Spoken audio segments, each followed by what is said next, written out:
élue le 16 mai 2022 au poste de Première ministre pour succéder à Jean Castex, Elisabeth Borne a vécu un mandat compliqué.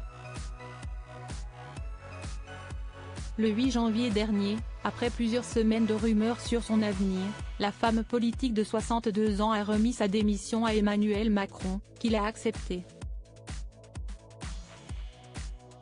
Madame la Première ministre, chère Elisabeth Borne, votre travail au service de notre nation a été chaque jour exemplaire. Vous avez mis en œuvre notre projet avec le courage, l'engagement et la détermination des femmes d'État. De tout cœur, merci, avait indiqué le président de la République sur son compte X, anciennement Twitter. Depuis, l'ancienne locataire de Matignon a profité de son temps libre pour se ressourcer. Comme l'a révélé Le Point, ce jeudi 8 février, Elisabeth Borne a en effet posé ses valises au Maroc pour plusieurs jours, rejoignant des amis. Selon son entourage, la députée de la 6e circonscription du Calvados préparerait son retour politique. Elle ne revient pas pour faire du macramé. Et c'est une femme tenace, a-t-il indiqué à nos confrères. Et le moins que l'on puisse dire, c'est que l'ancienne ministre du Travail n'a pas perdu son ambition. Elle viserait un poste de choix, loin des rumeurs qui l'annoncent à la tête d'un courant de gauche au sein du groupe macroniste.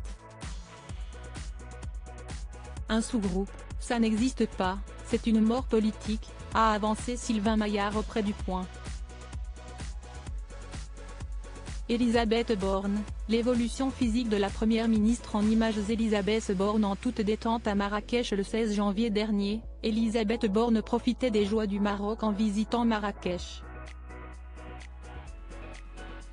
En témoigne la publication de Jamal Sadi, le guide accompagnateur attitré des touristes VIP, qui a partagé un cliché, sur lequel il prend la pose aux côtés de celle qui s'était progressivement imposée en tant que pilier de l'exécutif, et un extrait vidéo. On peut voir y Elisabeth Borne déambuler, dans une tenue décontractée de circonstance, dans les rues de cette cité marocaine souvent surnommée la ville ocre. D'après l'Économiste, la femme politique s'était installée dans un riad qui appartiendrait à des amis français. Elle aurait notamment été aperçue sur la célèbre place Jemaa El Fna, ou encore dans les marchés de l'ancienne Médina. Des visites qu'elle aurait effectuées en toute simplicité et sans mesures sécuritaires exceptionnelles, comme une touriste ordinaire, a indiqué un habitant à nos confrères. Article écrit en collaboration avec 6 Médias. Crédit photo, Lionel Urman Panoramique.